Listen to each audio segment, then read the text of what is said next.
Well done, love. Let's get that I just over wanted there. to say I'm really excited to have Bill with us today.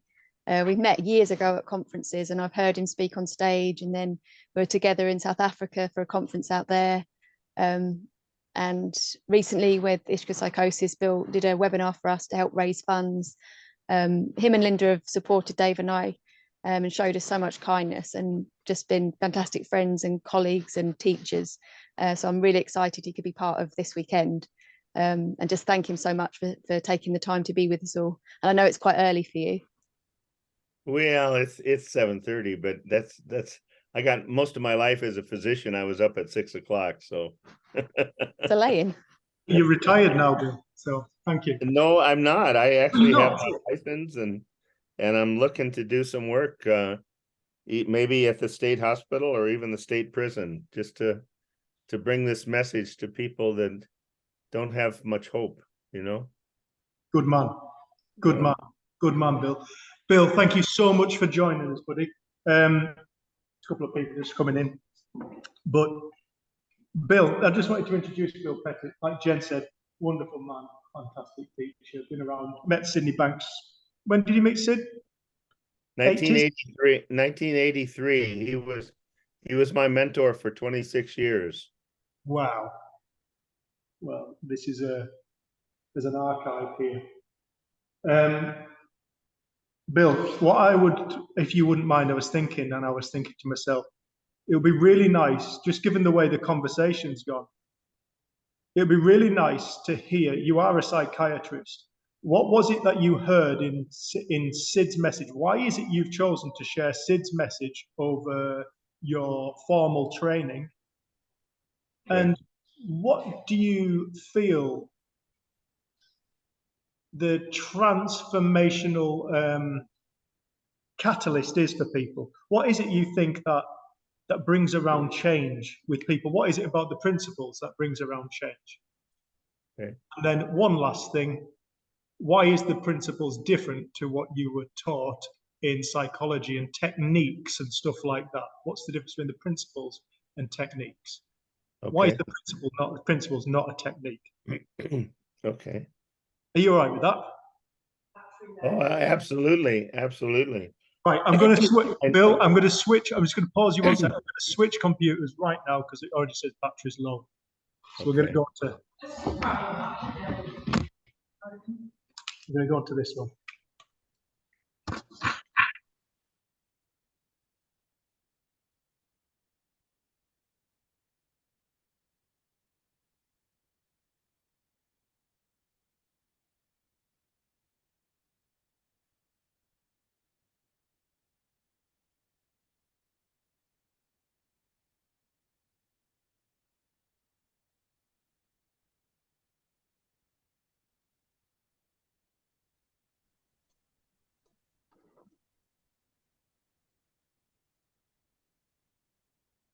Jenny, can you hear me? Yeah, I can still hear. Jenny, how much time do we have, and how much, because I'd like to leave time for questions and sharing, and or however you'd like to do it, if you have a preference.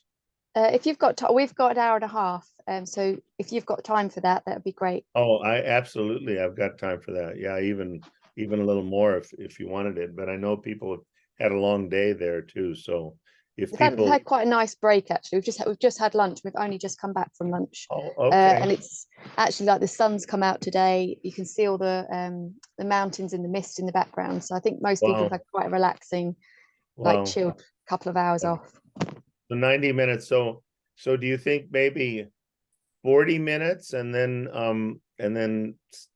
questions, or what, do you have a sense, or? Yeah, just half and half, or? Yeah, maybe half and half. And if people don't have questions, then just continue. Yeah, people probably do have things they want to ask, but yeah.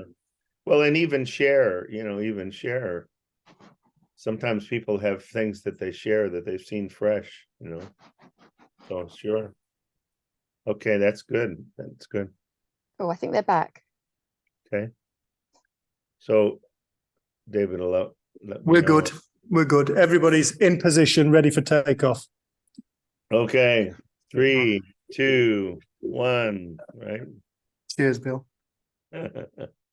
Okay, well, I wish, first of all, I apologize that my beautiful wife Linda was not able to be there live like she had planned, and like Dave and Jenny had planned, because of my sudden need for her assistance as I went through medical and now 5 weeks post right hip replacement.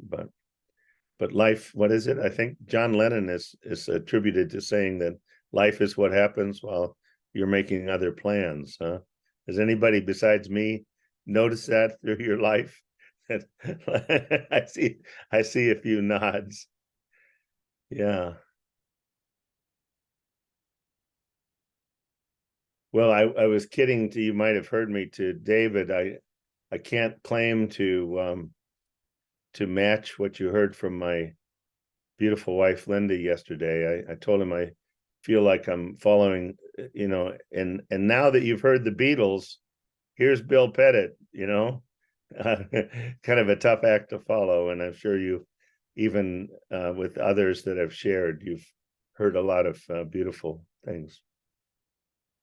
Well, David asked me, if I would talk about, as a psychiatrist, why my practice has been based on this understanding for all these years.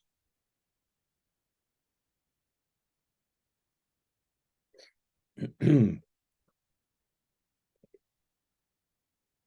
what brings change to people. Some of you, I suspect, have heard me many times, and so if it seems old stuff, then but I know that there's others that are newer. So I'm just going to kind of let you know that 1983, 40 years ago, I was in California working for a company. I'd left psychiatry because I just didn't feel that psychiatry was really helping people to the degree that I had hoped that it could. Hadn't helped me to the degree that I had hoped that it could. I had gone from age 20 to age 40, and I was 40 then. You can do the math. I'm 81 and almost 81 and a third now. I was 40 years old and a few months shy of my 40, let's see, my 41st birthday, I guess. 1983, I met Dr. George Pransky, and I'd heard that he had been helping people that many other people had given up on helping. This was in the San Francisco Bay Area. And I met with him, and I sat with Dr. Pransky for 2 hours. And this is 1983. There were no books, there were no videos. Mr. Banks had had his experience in 1973, 10 years before. And Dr. George Pransky had met him, I think, in 1978, 5 years after his experience and 5 years before I met George. And as he talked to me as best as he could about what he knew at the time for 2 hours, if any of you would have been waiting for me at the local coffee or tea shop, if you would have asked me, you would have said, Bill, some people are even saying that this is a breakthrough in the field of mental health, psychiatry, and psychology that's equivalent to Einstein's 1905 papers in physics on the theory of relativity. And if you would have said, what would you say to that? I think I would have said, I think it may well be that big. I think it may well be.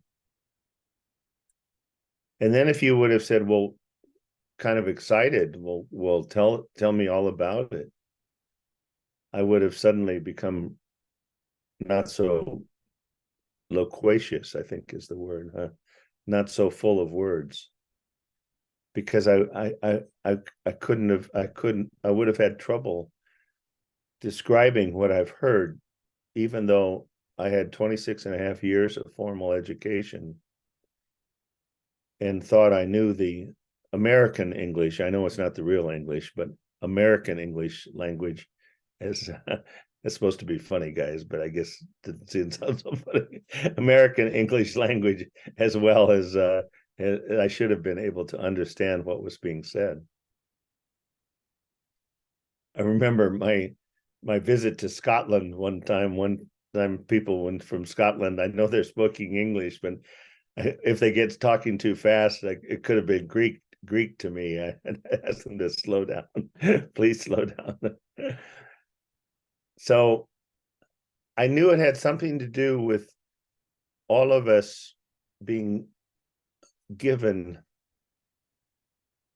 to use the divine power of thought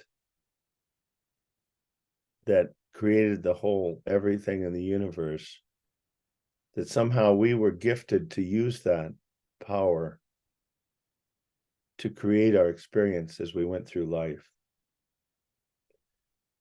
And I don't know that I could have said it that clearly then, but I got a glimpse of that we were the creator of our experience, moment to moment, one thought at a time,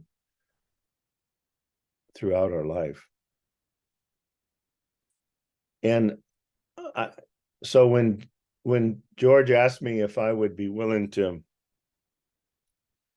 sign up and attend and pay for and attend a meeting that was going to be held on April Fool's Day.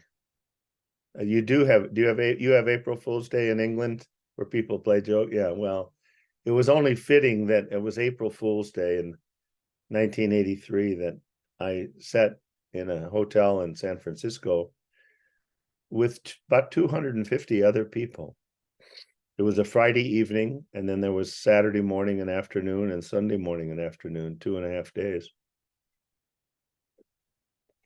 And as I sat and listened, this man came and he sat down and he sat in a big comfortable chair, and he didn't have a teleprompter. He wasn't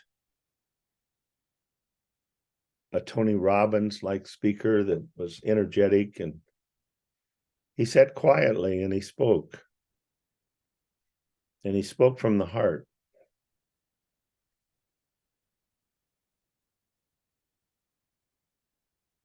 Now, at the time, I had been going in and out of depression for 20 years.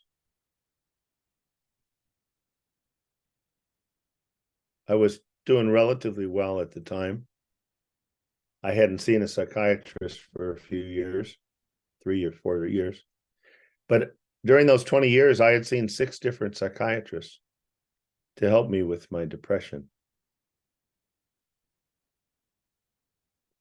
And at the time, I think if you would have asked me, well, why do you have depression that comes on you periodically? I'd say, well, I've got depression on both sides of my family. It's genetic.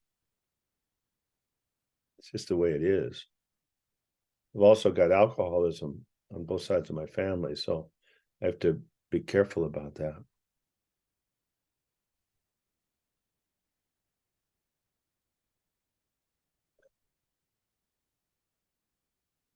But as I sat listening, and even when I wasn't depressed, it felt to me from everything I'd been taught that depression actually was a thing. And I had the image sometimes that even when I wasn't depressed, it was like a black cloud that was walking behind me by about 2 or 3 steps and saying, you better not get too haughty, Pettit, because I can have your ass any time I want it.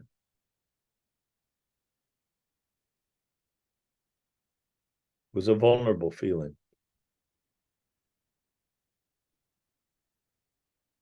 The 6 psychiatrists that I had seen, most of them for relatively short periods of time, a couple of them for longer periods, had helped me through difficult situations.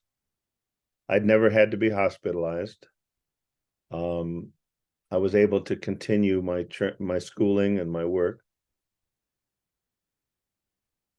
They were good people. They cared. They were caring people, and they kind of took my hand as I went through these difficult times and supported me and helped me make it through. But I realized within about 30 minutes that not one of those psychiatrists knew what Mr. Banks knew. This man with a 9th grade education, born to a teenage girl in Scotland in a year 40, well, at that time, 53 years before.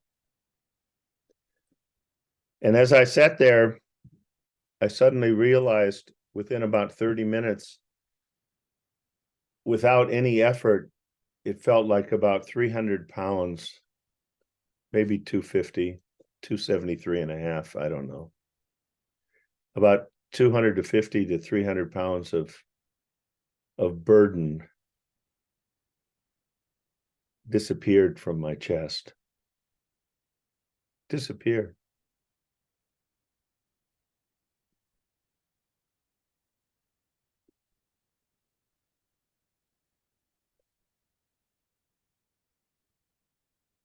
Even as I speak about it, I realize I'm almost in tears.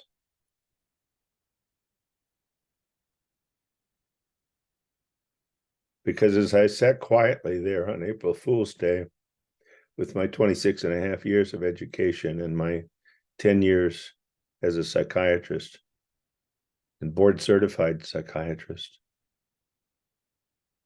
I realized for the first time in my life that I could live a happy, joyful, peaceful life the vast majority of the time. And I realized that my depression was not from my genes. It was not from my wife, my children, my work. The fact that every day I was dealing with as a psychiatrist with a very difficult people in troubled, struggling people. I realized instead that it was because 6 to 9 hours a day, metaphorically, I was doing this to myself, slamming my fist against my head with my thinking, with worry, with guilt, with resentment, with judgment of other people, with upset when things weren't the way I wanted them to be, with overanalyzing until I was almost paralyzed sometimes. I'm sure many of you have heard me say, how many of you know of I think he's still alive, and probably in his 80s. His name was Woody Allen. How many people know that name? Woody Allen, that made movies? Okay. How many of you have heard me talk about the movie that he made called The Sleeper? No? Well, he made a movie many, many, many years ago where it's called The Sleeper. I sometimes should, I talk about it. I should pull it out and listen to it. He had been asleep. He realized that he woke up, and he realizes that he's been asleep for 25 years. He comes to his realization, my God, I've been asleep for 25 years. And the first thing he says is, oh my God, 25 years. I could have been halfway through my analysis. It's supposed to be funny, guys. That was my experience of how valuable my analytical thinking was when I was trying to figure something out that I had no idea. But I thought at the time that the only thing I had was my analytical thinking. I thought that's all I had. That was the only thing I had when I didn't know what to do, was to try to figure it out.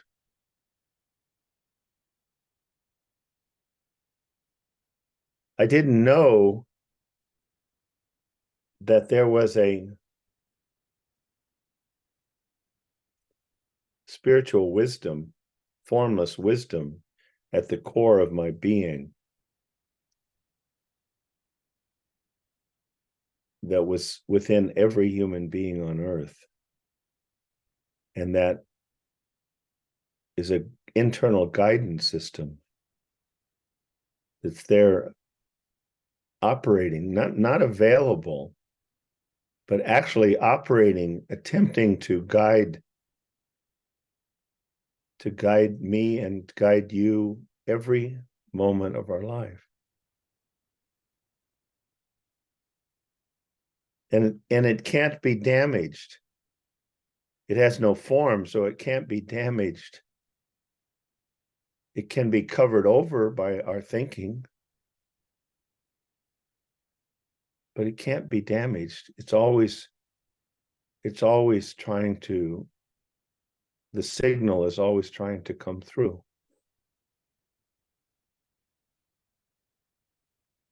And I'll bet every person in this room listening right now,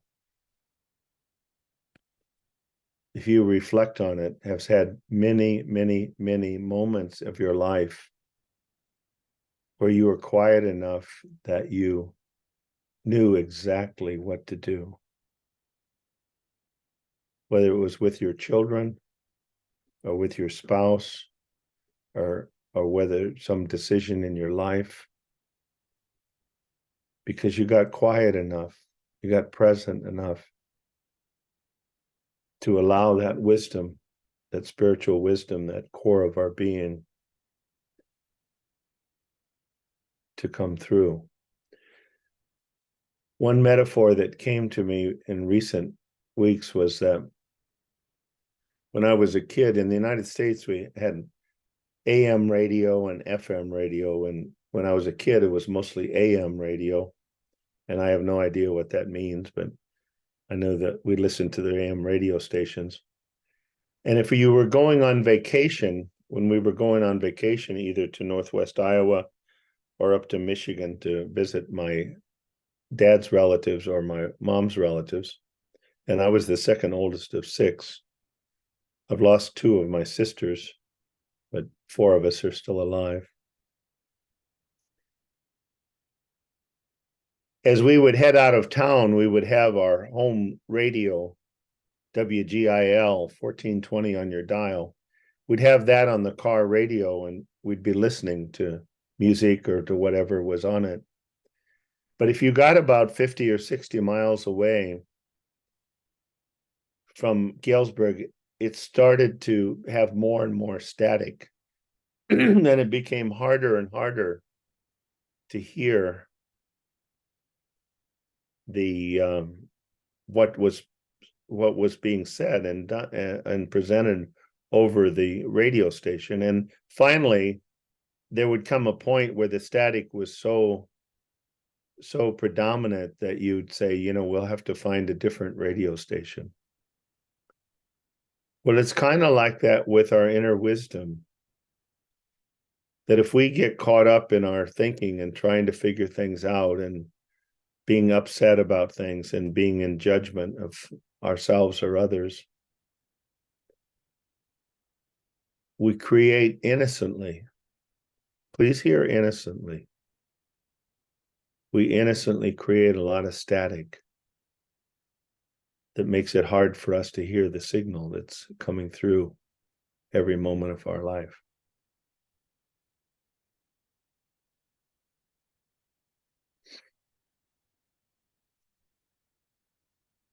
Within 30 minutes of sitting with Mr. Banks on April Fool's Day, 1983, I saw that I was doing this about 6 to 9 hours a day. and then wondering why I got depressed, or wondering why I felt stressed, wondering why I wasn't sleeping very well, wondering why I felt a little bit anxious, wondering why my mood dropped down and I felt serious and some discomfort most of the time. Wondering why when I did that a lot, I would forget things. We didn't have cell phones then, but misplaced my car keys, misplaced my billfold. I mean, I know nobody here probably has ever done things like that, but in the United States, we do that. We have that trouble, but I'm sure the Brits don't have that trouble.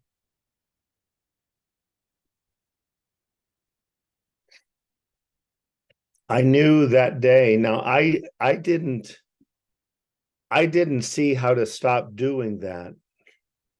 But the moment that I saw that all of my stress was coming from my thinking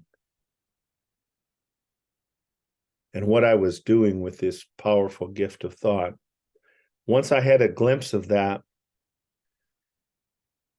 that was wonderful. That was one of the most exciting moments of my entire life because it shifted the cause of my discomfort and my depression from things that I had absolutely no control over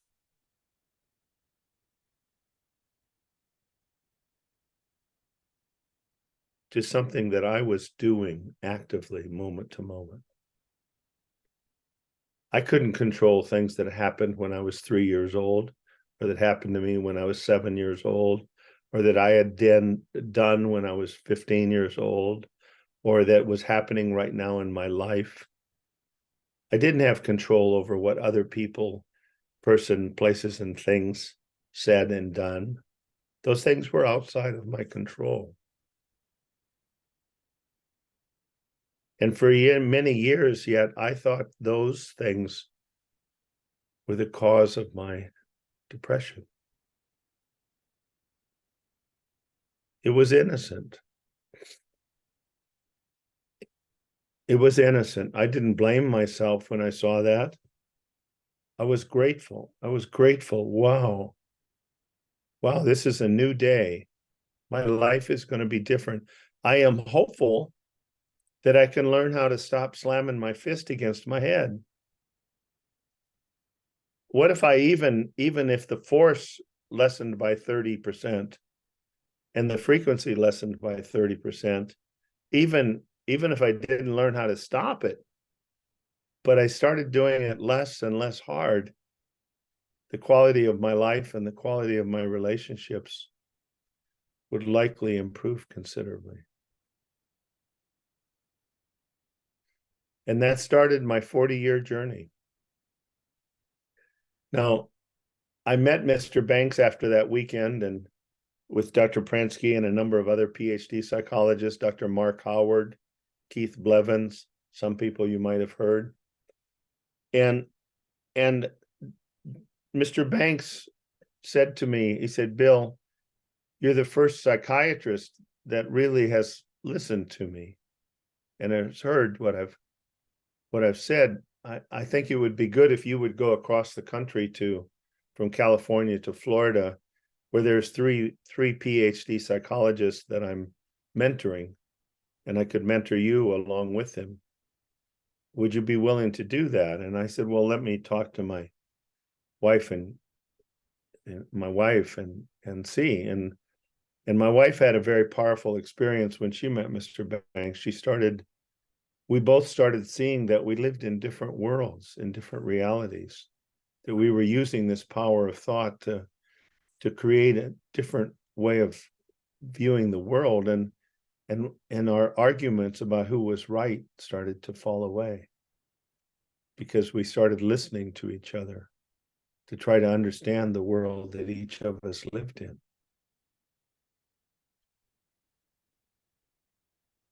For me, I think one of the first things, I would often get angry very quickly, and I started seeing that the things that I thought were making me angry were not, that was not what was happening. that I had an anger machine, if you will, a little anger machine on my belt.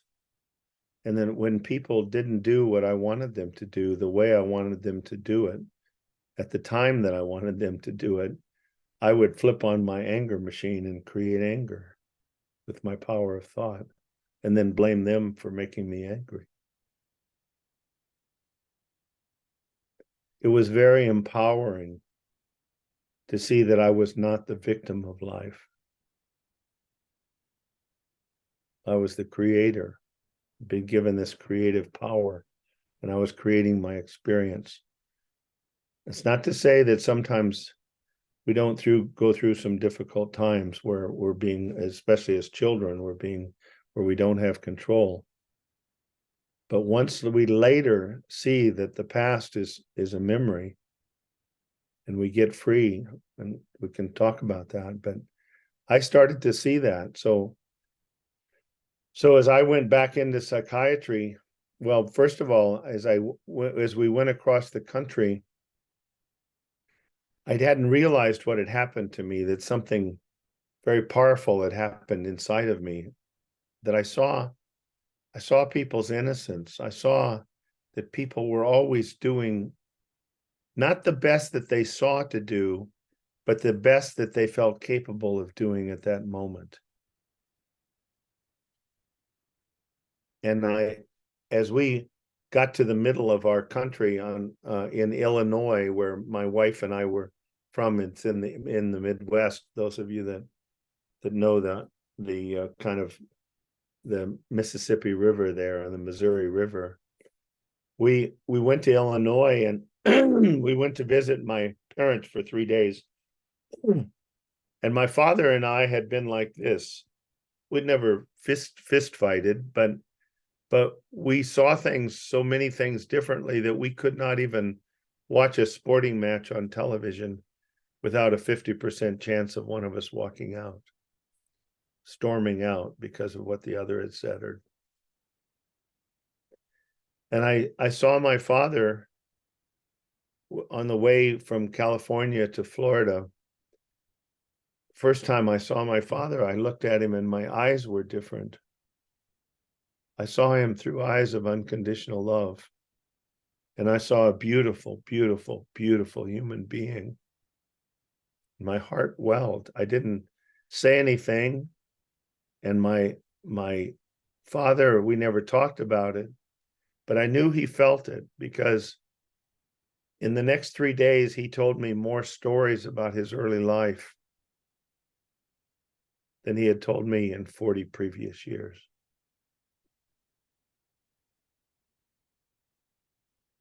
So the same thing happened with my late wife, who died in 2000. We had been married 31 years, and she died from 1969 to 2000.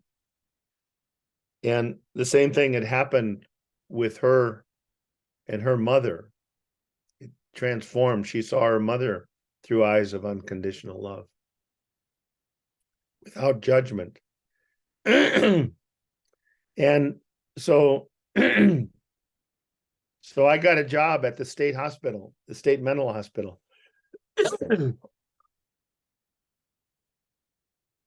And I started talking to this psychologist that I befriended there about how everybody, even in the state hospital, was perfectly mentally healthy.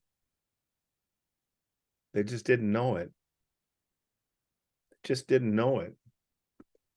And I'm going to read to you from those of you, I'm sure most of you have read The Missing Link, which is the one of Mr. Banks's 6 books that is not it's not a novelette. It just has the facts. And as many of you might know, and some of you might not, there's big spaces. There's big spaces between the sentences. And I've been known to be mischievous. So I actually told some people, I said, Mr. Banks tried to tell them to put the spaces in, but the first edition, they didn't put the spaces in. They put it in prose where there was no spaces. And it took 3 people's brains exploding trying to read it without the spaces and the lawsuits that followed. where they put the spaces back in. And one person said, "Really?" I said, "No." But those spaces are there for a reason. And here's what I know you've probably heard about separate realities. Your thoughts and feelings are a mirror of your soul. I'm just going to read these 2 short pages. Each living soul experiences life as an individual. That is why all humans live and see a separate reality. Not only do every one of you and me live in a separate reality, everybody in the world does. There's no 2 people who have ever lived on this planet that have had the same experience and the same beliefs all the way across. The divine truth, however, that lies within each living soul never changes. It is eternal. And if you don't, I'm going to use the word God probably at times. I don't know what else to call that intelligent, conscious, creative energy that is behind life, which to me is pure love and understanding. That wasn't what I was brought up with, but I've come to see that what people call God is pure love and understanding, not judgment and punishment. Now, I'm not going to try to take anybody's beliefs away. If it feels more comfortable to believe in judgment and punishment, then so be it. But it came to where I saw what Mr. Banks was pointing to. You know, at the end of his 3-day experience, he said to his wife, he said, I've seen what people call God is. I've seen what life is, and I've seen how the 2 are connected. I've conquered this world. He said he even went through the death experience. He said, there's nothing to fear. We're going back home where we're loved unconditionally, and we always have been. The divine passes from the formless to the form, and as human beings, we are both spectators and participants in this spiritual theater called life. That we're spiritual beings going through a human experience. Now, when it says spectators and participants, I have a lemon tree. We have a lemon tree in our backyard here. And I often say, you know, the lemon tree and I have a lot in common.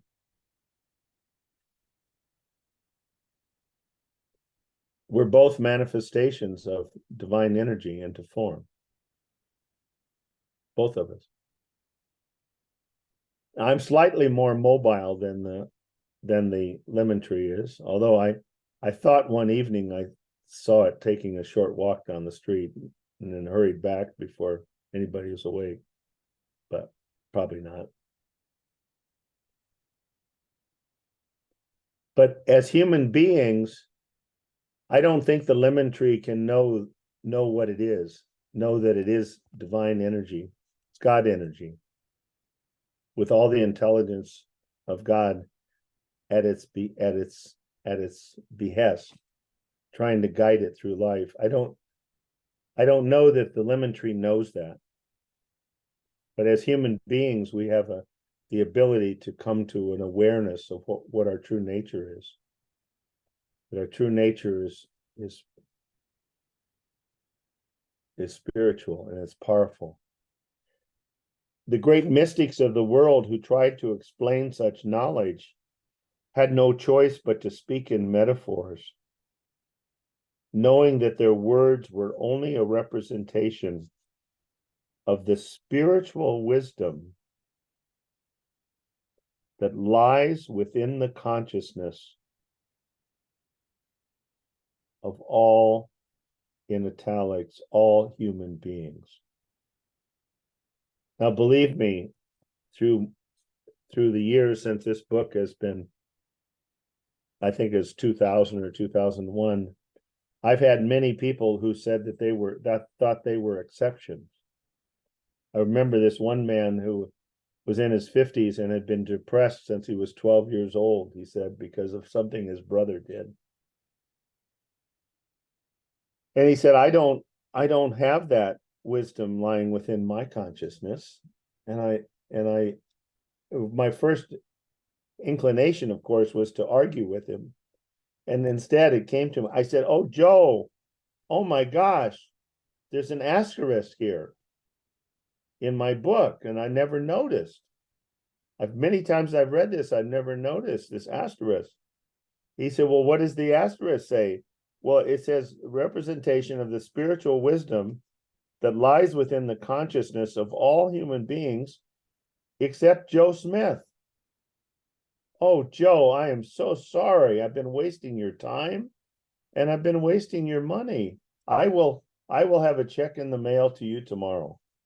And should we talk sports? Do you like football? Do you like soccer? What? He said, he started laughing, of course. I said, I'm sorry, Joe. You don't get to be special. You don't get to be special. You're like the rest of us. You've got a spiritual wisdom lying within the consciousness available to you, trying to reach you every moment of your life. And then there's this powerful statement, and I'm aware of the time here, so I may stop in the next few minutes, but I think I could make a point here, a couple of points. I'm going to tell a couple of clinical stories, but here's this last few lines is in italics, and it says, all human psyches are rooted in universal truth, and no person's psyche is better than any others. Wow. Only to the degree of the individual's psychological and spiritual understanding does it appear to vary.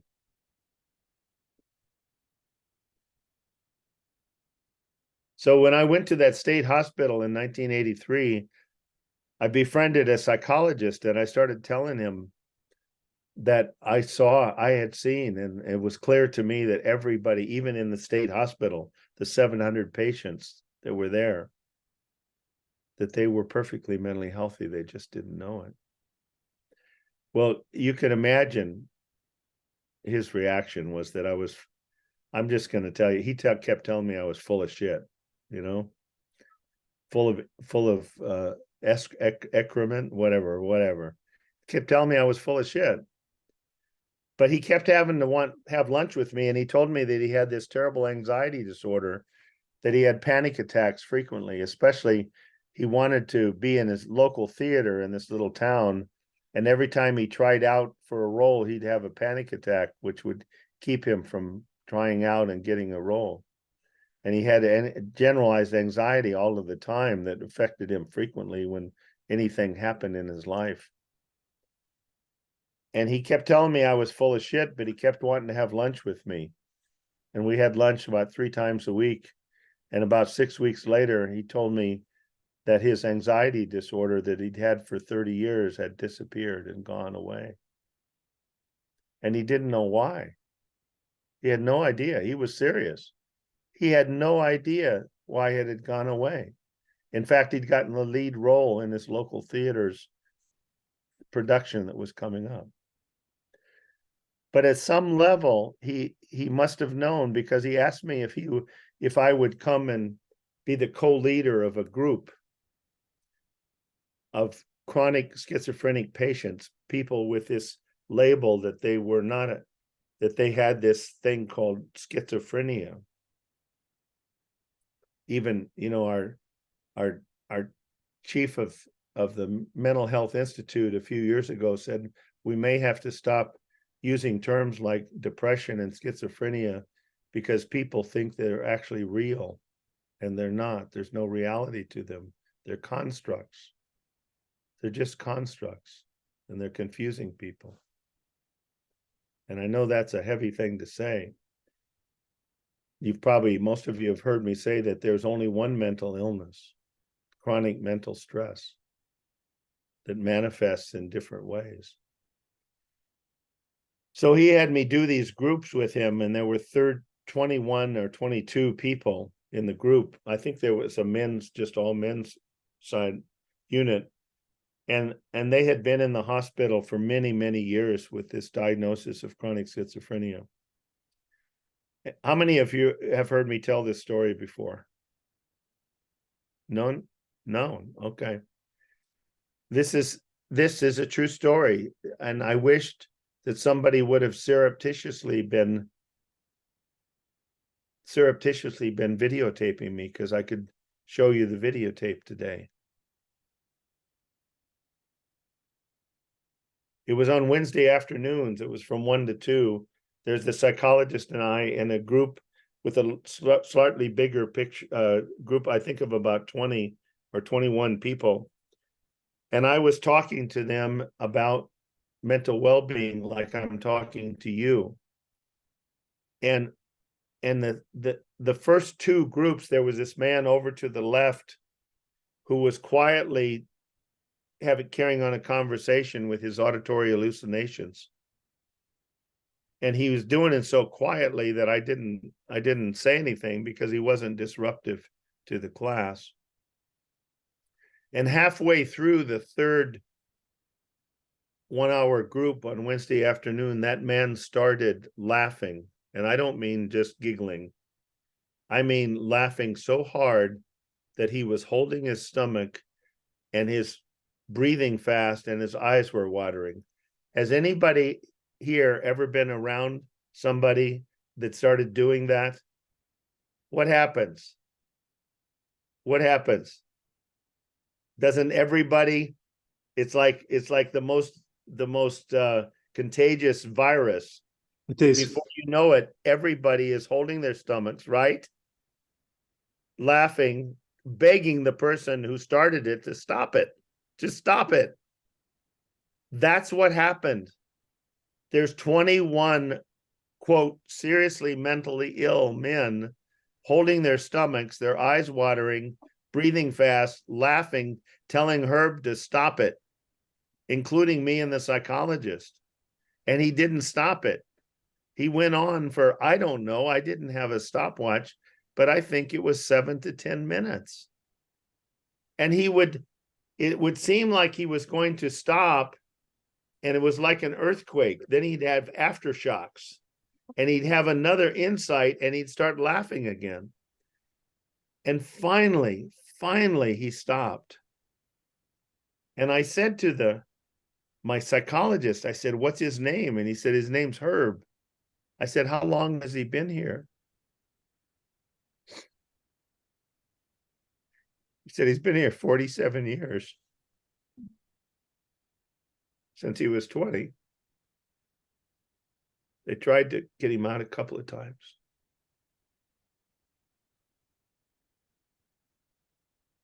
I waited until Herb had wiped his eyes, and he was breathing normally.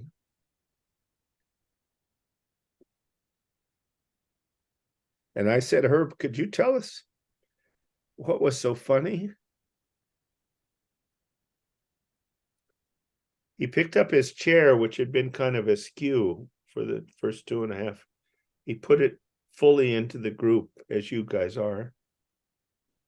He sat down in the chair and he looked across at me like many of you are right now.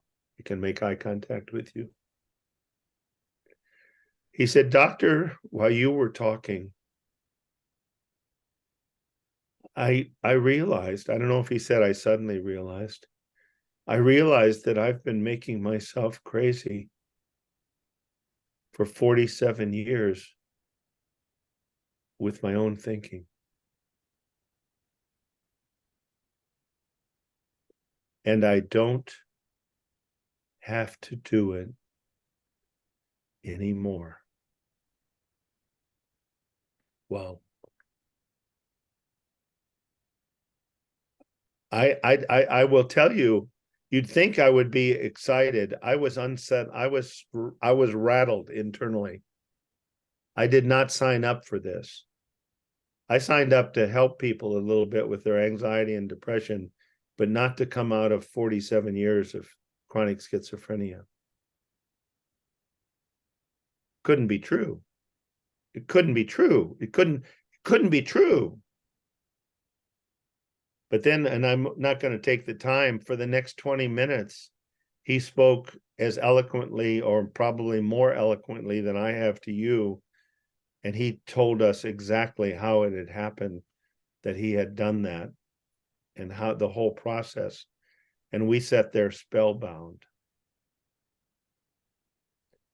He got released from the hospital 6 weeks later. It took 6 weeks to convince people. I had to get him off his medications as fast as possible, because he was no longer spending 10, 12, 14 hours a day in upsetting thinking, activating his stress response, dysregulating his physiology. His medicines now suddenly became poison to him. And I had to get him off them as quickly as possible. I had a 3-year follow-up with Herb.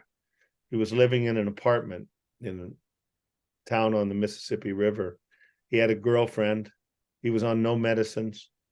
Every 6 months, that psychologist would give me an update. He would go to movies, dancing, playing cards. He was having a wonderful life after 47 years in the state hospital. So you can imagine that I knew that was true, but then when I had that happen, 6 months after, or 4 months after I'd met Sid Banks, I knew that every human being that sat in front of me was perfectly mentally healthy. The one other that I'll tell you, because it has kind of a cute side to it. I was at West Virginia University, where I was for almost 10 years, until Linda's father passed away, and she asked if we could move Matt back to Michigan in 2011. I think he passed away in 2010. But during the time I was there full time, from 2002 to 2010, one time my office was at the Sidney Banks Institute for Innate Health in the main building, but the psychiatric hospital was a 3-minute walk across the campus. And I had a friend there was taking a 2 weeks vacation, and he had a lot of respect for me, even though he didn't really think that the principles still didn't make sense to him. And so he asked me if I would cover on the mental health unit, and I said, sure, I will. And I got coverage from my job in the hospital in the consultation liaison psychiatry with at the university hospital, teaching the residents and the medical students.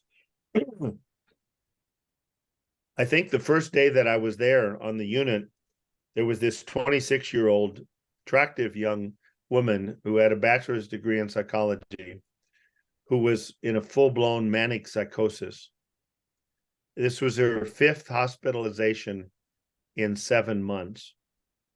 And she was in a full-blown manic psychosis where she was talking about 280 miles an hour.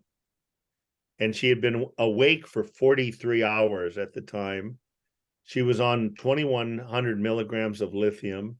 She was on the maximum amount of quetiapine, or Seroquel in the United States, 800 milligrams, and that wasn't even touching her. She was so revved up. And so I sat in front of her for about 3 or 4 minutes, hoping that if I got quiet enough, I could figure out what she was trying to communicate as she talked in gibberish, what appeared like gibberish, 200 miles an hour.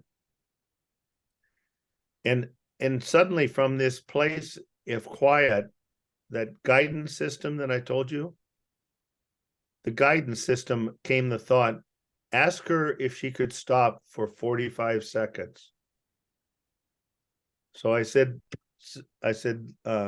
Molly, would you please stop for just 45 seconds? If you can stop for 45 seconds for me to say something to you, raise your hand when you can do that. And she just kept going. And then I don't know how soon, it was fairly soon, she raised her hand. And I immediately looked at her in the eyes, eye to eye, and I said, Molly, you are perfectly mentally healthy. You just don't know it. You've gotten caught up in paying attention to some negative thoughts, some worrisome thoughts, some upsetting thoughts, and it's dysregulated your whole physiology. But you are perfectly mentally healthy. I want you to know that. 6 months later, Molly and I present at Grand Rounds. She's out of the hospital. She's actually fast tracking in a nursing program to become a nurse. And she later became a nurse, a neurological specialist nurse. And so she's in the midst of her nurse training.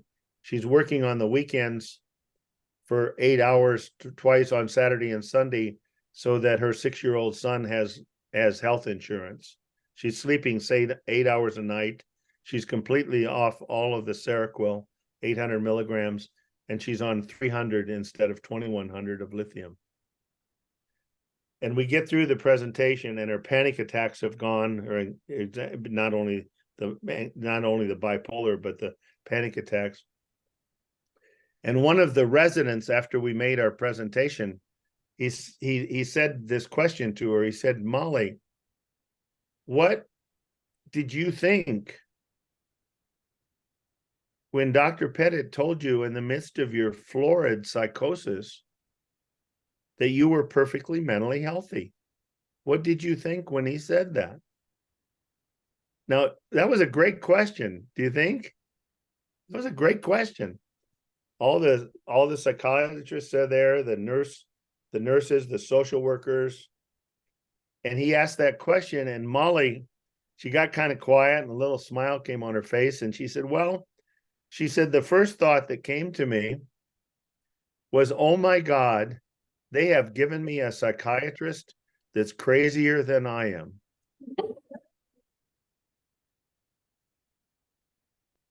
Oh my God, they've given me a psychiatrist that's crazier than I am. Now, think of how brilliant that is. That in the midst of her florid psychosis, when I said she was perfectly mentally healthy, there was some place that said, that is freaking crazy. Everybody knows that's crazy. But then she said, you know, that was the first thought that came to me, which came from where? Came from her brain. She said, shortly after that, from another place, from, I would say, that place of spiritual wisdom, that divine energy that we're made of, she said, another thought came from a different place, and I knew that what he had just said was absolutely true. And that's when the healing began. We could be here 24 hours from now, and I would be telling you stories from every diagnostic category in the ICD-10 and ICD-11 of people that found their mental well-being, which is always there within them. So I'm going to stop. I went a little longer than I thought I would, but we've still got at least 30 minutes, and I have even more than that if it's need be, but I know guys have been through a lot too. So I'm going to stop, and I would take any there's no silly question or bad question or too hard a question. And I would take sharing of anything that maybe you've seen this weekend, or even that you might have come to you as I was speaking. So let me stop get a paper clip or something and listen. God gave me some big ears. It's taken me a long time to learn to use them to listen. Bill, thank you so much, mate. Can you hear us? I can hear you well. Cool, man. Thank you, Bill. That was beautiful. That really was beautiful. This weekend we've been gifted with genuinely two of the most wonderful talks I've heard. If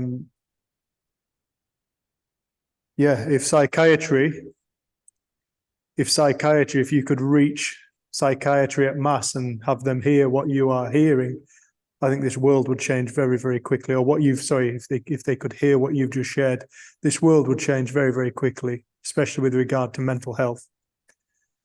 Has anybody got any questions, any reflections, anything they want to share?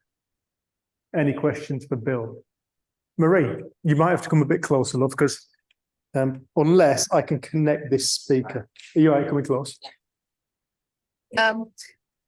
I had a question on the patients that came out of psychosis or long-term issues, I guess, after being treated by you or whatever. Did they ever go on to share this with others, or did they fall back into it at any time? Like, what was the kind of post-treatment?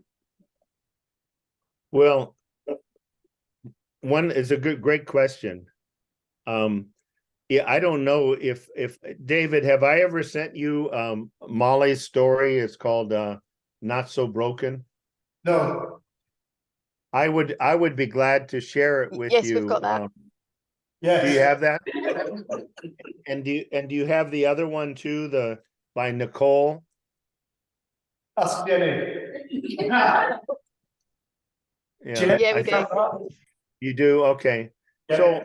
So I wish I could see the person that asked the question. Is there any way that she could, even if she sat in front of me there for a minute? And could you sit? Yeah, okay. So I think what's your name is? Marie. So here's what I would say, Marie. One of the things that people don't seem to understand about understanding these three, which it's a metaphor. It's a metaphor. The three principles of mind, thought, and consciousness are a metaphor for what people call God. That energy is intelligent, omni-intelligent, omni-conscious, it's omni-creative. And that we're using that energy to create our experience. Now, a lot of people have I hear people even among the principles that don't have any major diagnostic illness, they say, oh, I thought I knew the principles, but I forgot them. This happened in my life and now I'm upset and right? Have you ever heard of that happening to people? Yeah. Huh? Yeah, okay. See, and I think part of the reason is that people forget that this is not like, it's not like learning to ride a bicycle. Once you learn how to ride a bicycle, what's true? Do you know how to ride a bicycle? Yeah. Yeah, you do. Or if you learn how to swim, do you know how to swim? Yeah. If somebody threw you into a pool, or they told you we want this commercial for, we can pay you up to 1,000 pounds or whatever, and all you have to do is fall into the pool and pretend like you don't know how to swim. That's not that easy. Yeah. Because you know how to swim, right? Yeah.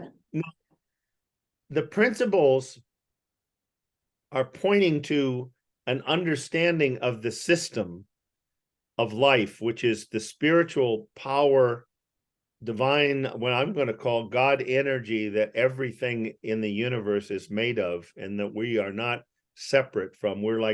We may be a drop in the ocean, and we can't claim to be the entire ocean, but we're not separate from the ocean, right? So that's that metaphor. And Mr. Banks would say, there's an infinite number of doors of understanding of these principles. An infinite number of doors of understanding these principles. Now, I looked in my math book one time, and it said infinite was a really, really big number.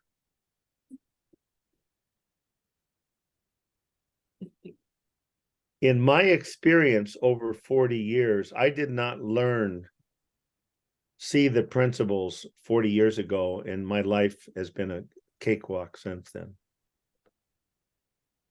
I have had many mishaps, done many stupid things, etc., etc. I've experienced, only once did I go through severe depression again, pretty severe.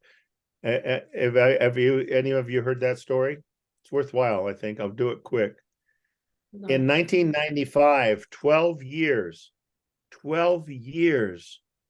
after I had met Mr. Banks, I was now a big teacher, the psychiatrist, blah, blah, blah, blah, blah. I went into a depression where I was having more and more difficulty going to work each day.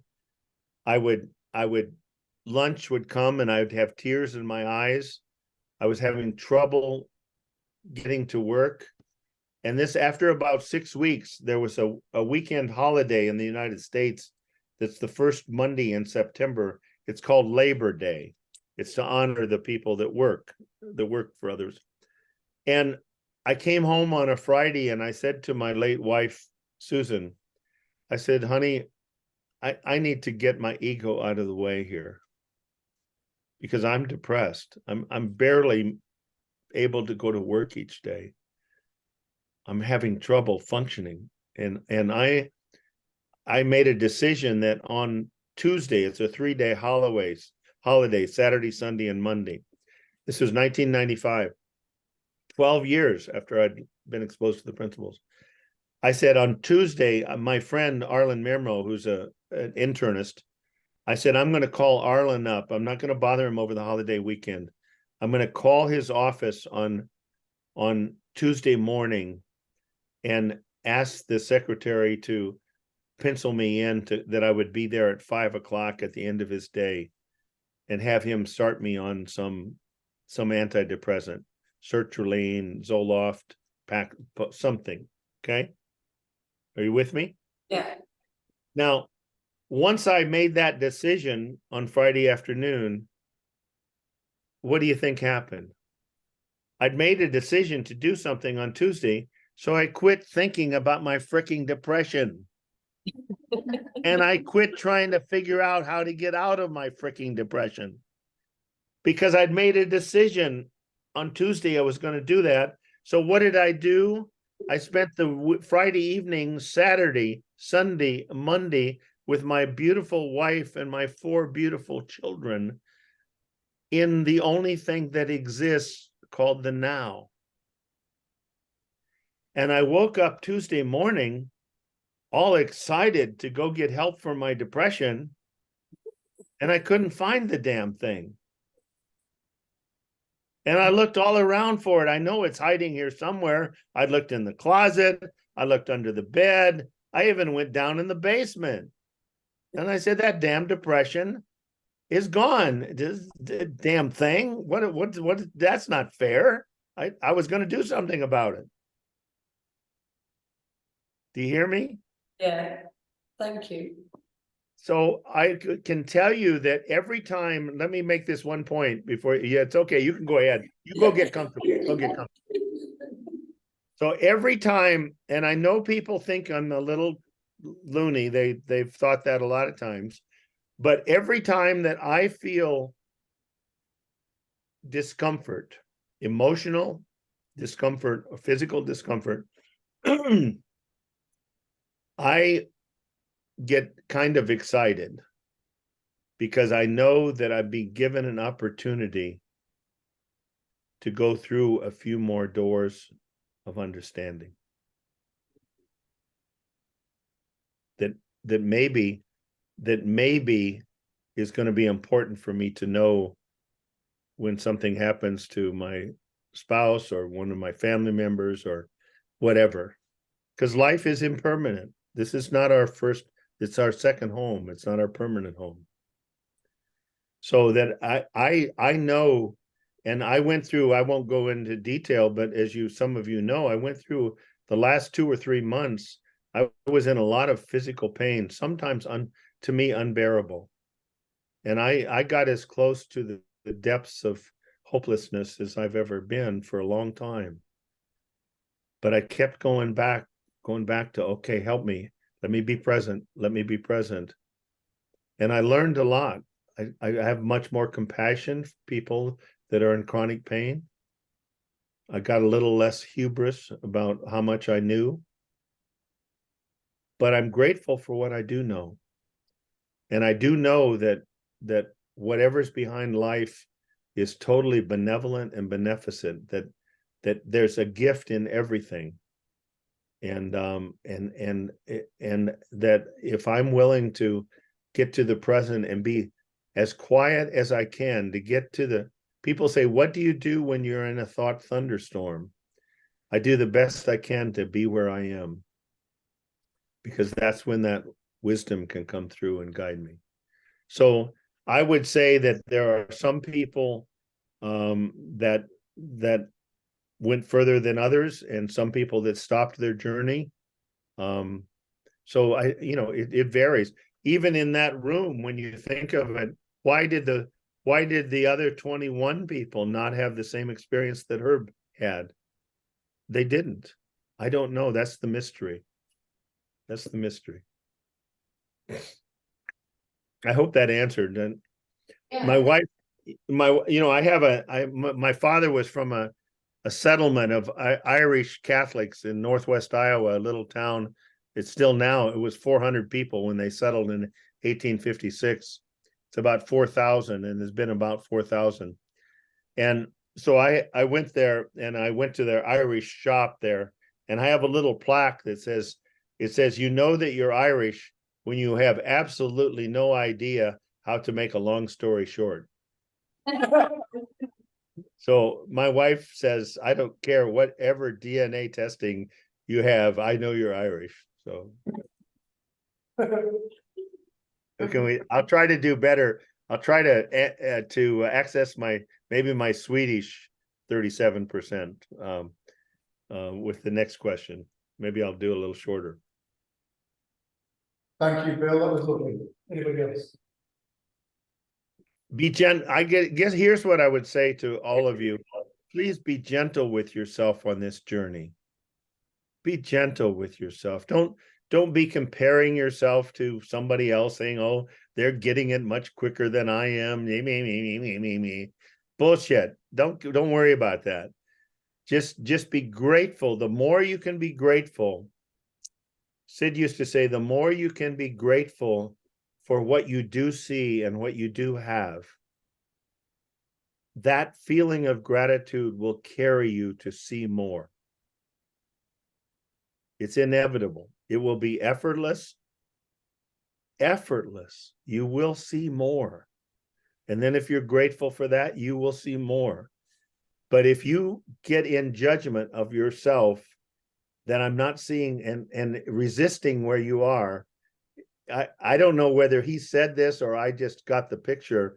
He said, what I heard him say, if you get in resistance to where you are, it's like driving a nail through your shoe and then wondering why all your efforts result in you going in a circle. Not that any of you or people in Britain ever does that. We do that sort of thing in the United States. Oh. Questions? Question coming later. She's just looking at the career. Hi.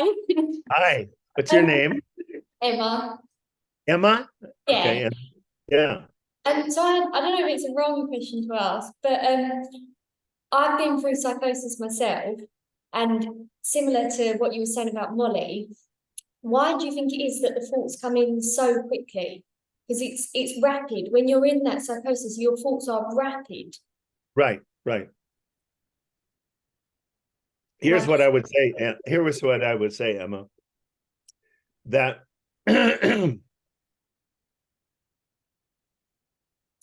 first of all, I'm going to say something about psychosis. I presented at the London conference one time with a PhD psychologist who had an 8-week psychotic break. Okay. And when I did the presentation, I said that psychosis is an attempt of divine mind to keep the person alive, because the person it's I have created so much pain in my head that I either have to kill myself or go to another world. Those are my two choices. Now, it wasn't conscious. He said, but I see I even remember before I went into my psychosis that suicide was becoming a real choice. And that the psychosis took me out of the pain into another world. Not a perfect experience, but at least it kept me alive. It delivered me from the pain that I was creating with my thinking. So when our thoughts start going faster and faster, to me, it's because we don't understand the system. So we get frightened by our thoughts. And the more we try to do something about our thinking, it's like do they ever do this in the UK where you turn a bicycle upside down when you're a kid and see how fast you can get the wheel going? That's what people do innocently with their thinking. If they don't understand the system, does that make sense? Does that resonate? It makes a lot of sense. Yeah, that even your thoughts going faster and faster was an alarm system trying to let you know what you're doing is not good. I want you to look in a different direction. Does that make sense? Yeah, thank you. Yeah, that makes Yeah. sense. Now, if you're more comfortable in your chair, but I'm going to give a quick example that some of you may have heard that I think makes the story. If you understand any system fully, you're unlikely to hurt yourself with the system, and you're able to use the system to its fullest potential. Does that resonate with people that generally what I just said makes sense? Yes. If you understand gravity, you're less likely to make a mess. You're less likely to jump off of something that's too high to break a leg. If you understand gravity, even though you're 5 minutes late for the meeting and you're on the second floor of the hotel, and you know that if you jumped out the window, you might still make it to the hotel in time to the meeting, but you know, because you understand gravity, that you're also from the second floor quite likely to at least fracture an ankle or dislocate a knee, correct? So you don't do that, okay? Now, if you understand that we are divine energy and that we have this access to this guide inside every moment of our life, and that every feeling that we have, conscious or it comes from either conscious or unconscious thinking, and then when the feeling level leads lighthearted and loving and lighthearted, it's very simple. All you have to do is do the best you can to get present in your life. It's not complicated. It's not rocket science. Okay? So, and if you know that even panic attacks are love letters, they're love letters from God trying to wake you up, like the rumble strips on the side of the road. I think they tell me that in UK you have rumble strips some places in the country roads, whereas if you start to fall asleep or you're distracted and you're headed for the ditch and you hit the rumble strips, do people know what I'm talking about? Yeah, yeah. And what do they do? What do the rumble strips do? What? They alert you. They wake you up, don't they? They wake you up. Would you say the rumble strips are the enemy or your friend? They're your friend. So without going into the long details, one man that in 2008, when I went to Israel and I worked with Rabbi Chaim Levine, with 27 Israeli soldiers from the two Lebanon wars, they now have 1,200. It's called Brothers for Life, BFL. They have a big building. But in 2008, 15 years ago, there was these 27 soldiers. And I was with Rabbi Chaim Levine, working with them over a weekend and then individually with a number of them. And after 6 days, he said to me, we lived in the same place, same apartment of a friend, Rabbi Chaim Levine, who's not your typical rabbi. He has a brown belt in karate, right? And he's just a neat guy. And Rabbi Chaim says to me, he says, Bill, I have a new name for you. And I said, what's that name, Chaim? He said, Bill, do you have time for a story, Pettit? I said, Haim, I have no idea what you're talking about. He said, yes, you do. Okay. So one of the soldiers there was in a company of 10 elite soldiers, and elite Israeli force. They were hit by a rocket attack. He was also the medic, besides one of the elite soldiers. One by one, they all died in his arms. All 9 of them, except him. His left eye was hanging out by a cord. He lost his left eye, but he was otherwise not injured. He went into a deep depression. I suppose they call it complex PTSD these days. And he should have been that way for life. And yet, once he saw the principles, he's presented at the London conference a number of times. He started to have things more and more of the time he was in a good state of mind. And and the memories had less and less power. And in fact, they're online on YouTube. There is a course that we made with 3 soldiers, one from England, one from the United States, and Ofer from Israel. And it's called the Missing Link for Veterans. And it's free. It's at no cost. And we go through all 142 pages of the missing link. But anyway, we were filming that every 4 or 6 weeks when we could get the 5 of us together, Judy Sedgman and the 3 soldiers. And Ofer came to the Zoom meeting, and he said, I want to share something that happened. I think it would be valuable in the course. And I said, great.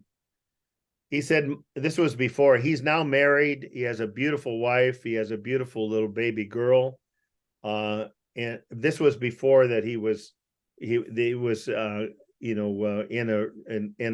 a committed relationship. This was like 1917 or 18. And so he said, my 2 buddies and I took the plane from Tel Aviv to Barcelona for the weekend. We were going to Barcelona for the weekend. And they stepped out of the airport, and they hadn't realized that it was a national holiday in Spain. And like the 4th of July in the United States, when we celebrate getting free from those nasty British, nasty British, you guys are nasty. Oh God. Anyway, when we celebrate our independence, we shoot off fireworks. So they were shooting off fireworks, and as they stepped out of the airport, he and his 2 buddies, the fireworks went off. And Ofer, it wasn't conscious, because there's a whole unconscious system that triggered his whole system. He suddenly his heart was going 160. He was breathing very fast. He was sweating profusely. He was in a full-blown anxiety attack, right? Now, a lot of people would have gotten frightened by that experience, but because he understands the system, and I even had taught him the physiology, that if he was able to get quiet, that whether it's a panic attack or anything like that, if you go to present, it will be gone within 4.5, 5 minutes because of the physiology, the half-lives. So he said, I immediately knew to just sit on the curb. And within 5 minutes, he said, my breathing was normal. My pulse was normal. I was no longer sweating, and I felt a deep level of calm. And in that state of calm, I looked up at the fireworks, and I said to my 2 buddies, is this cool or what? And they went and had a great weekend in Barcelona. They did not have to take the next plane back to Tel Aviv. Now think if he hadn't understood the system and he suddenly had that experience, he could well have gotten so frightened by it that he tried to fight it. True or not true? True? And he could have gotten worse and worse and worse to where he finally curled up into a fetal position, mumbling something like, they're all dead. I couldn't save any of them. They're all dead. as they carried him off to a Barcelona hospital emergency room and entered him into a hospital. But because he understood the system, he was not frightened by his experience. I hope that's helpful to people. Yes. Certainly is, mate.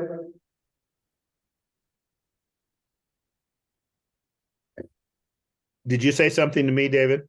I said it certainly is helpful. Oh, good, good. It most certainly is. Anyone, we've still got time now. At least I do. We got 5 more minutes. Yeah. Yeah, Gina. We've got Gina. Oh, you're fine back there. I can see you. Oh, okay. You might not. She might not hear you. That's the only. You might not This hear. is better. This is better. Tell me your name. Gina, Gina. Thank you. how did your work colleagues respond to your different approach to treating patients in the hospital? And how many of them took on the 3 principles in their practice? That's a good question. I will say that not a whole lot of them took on the 3 principles. Some did.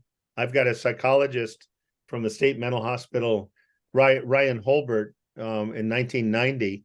He and I are going to be presenting in Boise, Idaho, in April, a 2-day program to the Adlerian psychology group from Boise on the 3 principles. Now, so I've known him for 30 some years. So there have been people that have, but you're right. For most people, it's so. Did you say Gina? Yeah. Gina, is for people. This is so ingrained. We're so ingrained in the belief in these things that I even had somebody, when I told that story about Herb, I had somebody in England raise his hand and say that's impossible. That's impossible. And it's like I said, I guess you're calling me a liar, but I can tell you that I'm too old to lie. I'd lied a few times when I was younger, but I have to go to bed every night with what I say and do. And this is absolute truth, the things that I tell you. So I will tell you one quick story. Bill, do you have time for a story, Pettit? This nurse and I went in. We had this man. He was in a manic state. Again, he'd been 40 hours in a manic state. He came in on the weekend. He'd been hypomanic for 3 weeks. It's a long story. Actually, even mania, is saves people's lives. When he came out of his mania, I asked him what the last thought he had that he remembered. And it was that he was so depressed, he was going to kill his wife and his 2 boys that he loved, and then himself, so they wouldn't have to suffer in this painful world wow. So that manic episode saved 4 people's lives, right? Yeah. He was in the midst of this manic episode, and I admitted him on a Sunday, I think. I came in on Monday, and he had been awake all night, even despite my medications. And they'd brought magazines from all over the hospital, and he'd been ripping them up all night. So that when I walked in there, he had magazines up to above his knees from ripping. He'd been ripping them up all night. And I walked in with Clytie Mills, who later married Dr. Roger Mills. She was a nurse practitioner, had a master's degree. And I don't know what got over me, but I think it's that wisdom within us. I said something like, I got tickled. And I said, Herb, it looks like you've been doing some really heavy reading. Well, he laughed. And within seconds, I mean, again, I wish I had a recording. He and I started having a conversation. And he was out of his mania that he'd been in for 3 weeks. That humor stopped all mental needs is a crack. There's a song called The Anthem by the man who wrote Alleluia. What's it called? Anyway, the chorus says, Leonard Cohen. Leonard Cohen. There's a song called The Anthem. In fact, I love the London version, live version. And he says there's everything has a crack in it. That's how the light gets in. Well, everything has a crack in it. That's how the light gets out. Right. That's how the light gets out. The light's coming through us. It is us. And that's what happened to Herb. And so we just talked for 10 minutes, just like you and I are talking. And when we got out of the room, this little nurse who had been the nurse on the unit for 28 years, right? She said, "What the hell just happened in there?" I said, "Well, Grace," I said, "I think he just came out of his psychosis. I think he's going to be fine." "Well, that's impossible." And she started, and she's really agitated. She's really agitated. And I listened, but I said, I'm going to stop his medicine. "Well, you can't do that." I said, "Well, wait, I think my MD degree, I think I get to start and stop medicines." But I was trying to be kind to her, but she was really upset. And I said, "I'm stopping all the medicine."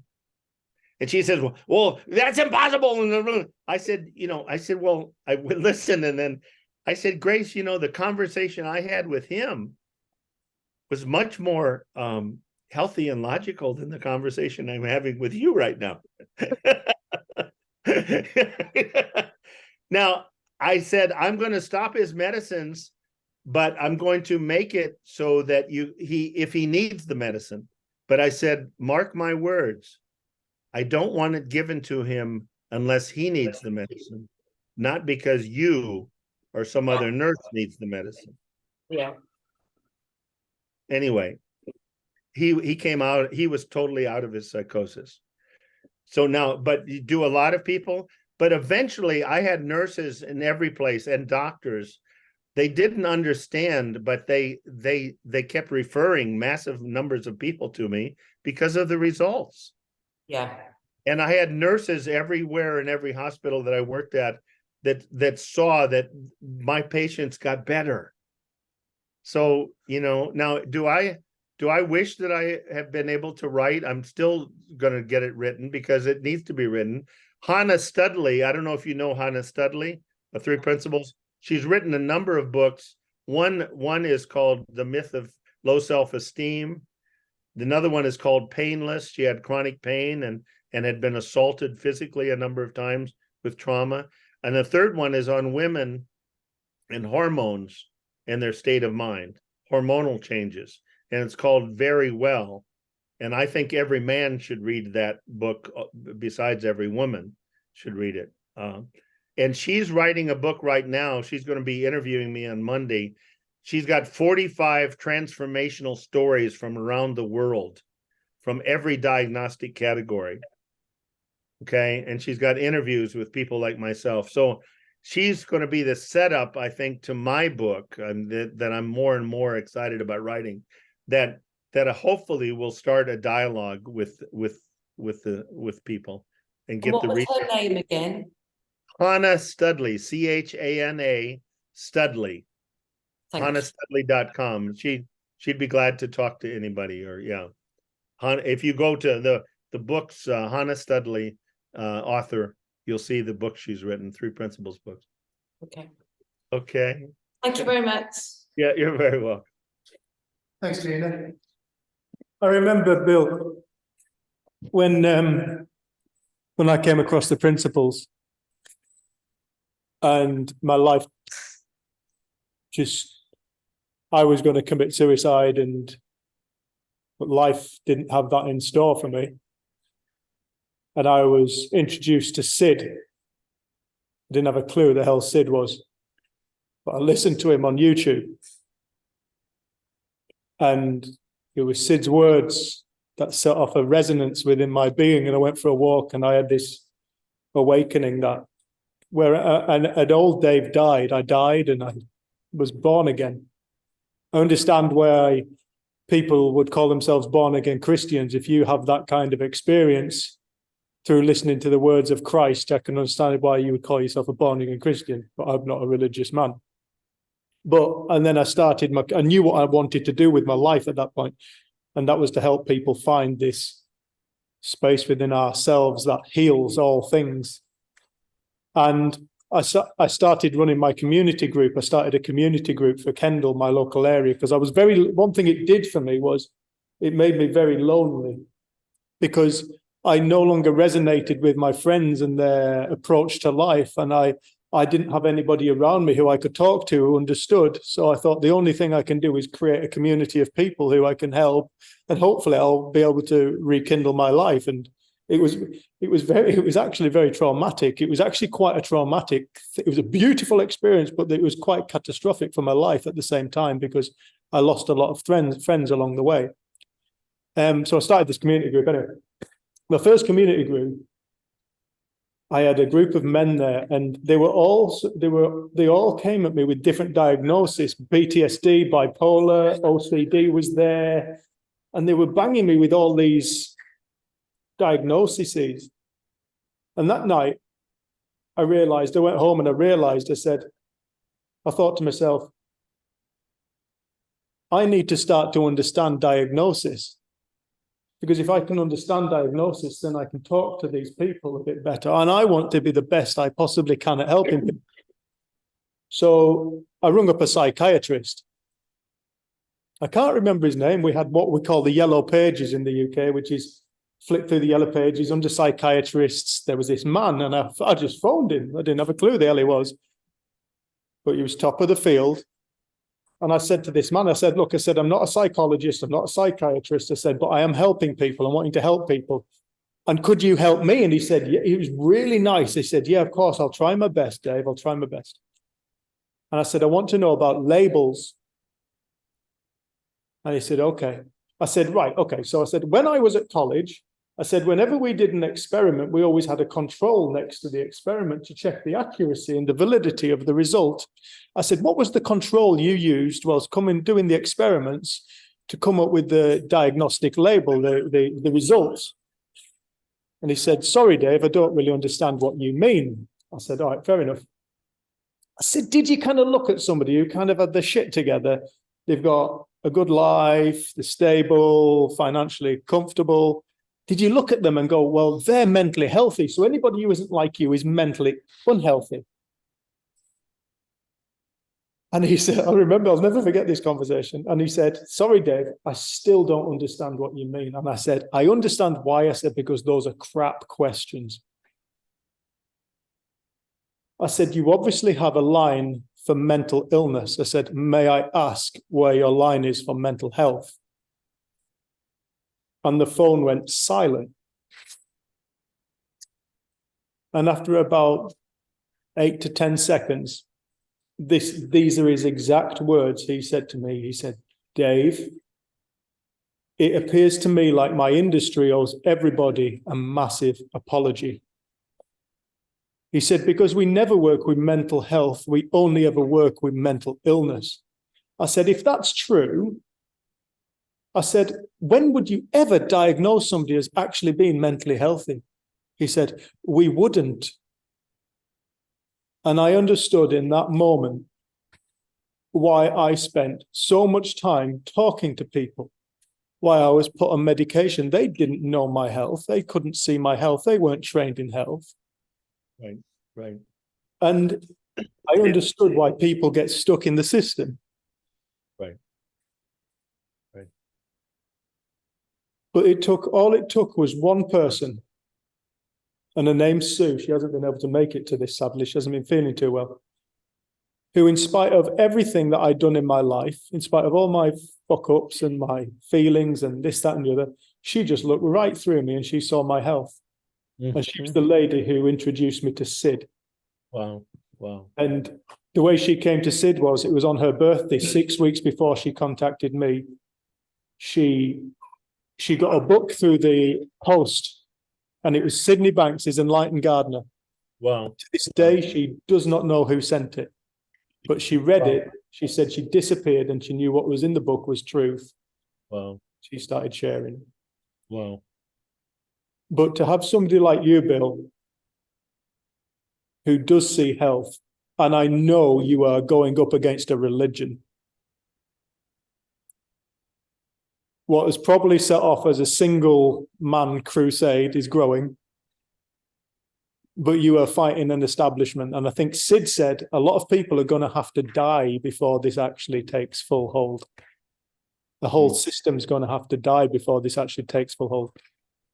I personally just really appreciate what you've done up until this point for this world, because it's massive.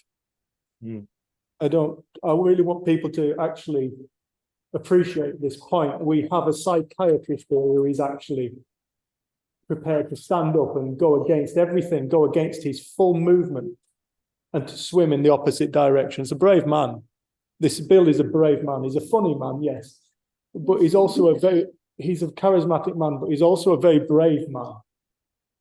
And I think that is something that should be respected and applauded. And on behalf of this planet and its people who appear to be fucked up, thank you. You're very welcome. You're very welcome. Thank you, Bill. You know, if I can I say something about courage, you know? Say something about what, mate? About courage. Yeah. You know, courage, the word courage comes from the Latin and French word for heart, right? Core. Core is the word for heart. So from that root, I have had courage. I've learned to speak from the heart. But in the way that people think of having courage, you know, like it's taken so much courage for me. Listen, the courage, I think the courage is the psychiatrists that haven't been exposed to this understanding that they have the courage every day to go to work with nothing in their box except techniques. And now in the United States, billions of dollars of research on dissociative drugs like LSD, MDA, that are being approved to treat people, because what do? They dissociate people from the content of their thinking instead of giving the people the understanding that they disconnect from the content of their thinking from their understanding. So to me, in a way, I think the people that are the psychiatrists that are trying to help people with good hearts without this understanding are the ones that have courage. Fair play. Fair play. Okay. This has been wonderful. It's been wonderful, Bill. You're right. Thank you so much. Thank you so much. I'll just show you around. I wish you could beam me up. Scotty, you know. There's Jen and Lucia. Hello there. Talk about mental well-being. Hi. Yeah. Hi. I know you can only see a few people, but thanks for listening. Thanks for those of you that asked questions. Bill, thank you so much as usual. Thank you, man. Bill, before you go, yeah, I didn't ask Linda either, but I know it's the same thing. Can you tell people where they can get hold of you if they want to hear something? Oh, sure. Yeah. My email, well, I can give it to you, but it's WF Pettit at junior, WF as in Francis, Pettit Jr. Jr. at gmail.com. What's a W? WF, William. W.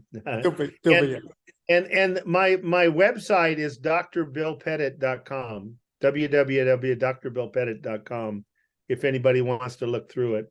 Thanks. She's just said she'll put the links. She's going to send links. Yeah, good. Yeah. And that was the same for Linda as well. I forgot to ask. Yeah. Okay, folks. Well, remember, life is way too important to take seriously. It's really much too important to take seriously. Agreed. And Sid's greatest quote, one of his great quotes is, he says, seriousness and discomfort, which I always thought was responsibility, right? Seriousness and discomfort is to mental illness as damp and dark is to fungus. It makes it grow. Correct. Love and lightheartedness, on the other hand, is to mental illness as sunlight and dry is to fungus. It eradicates it. So when you've got a choice, do the best you can to go to love and lightheartedness. Peace. God bless, Thank mate. Thank you. buddy. Okay. Take care. Bye-bye. Thanks, Bill. Loads of love.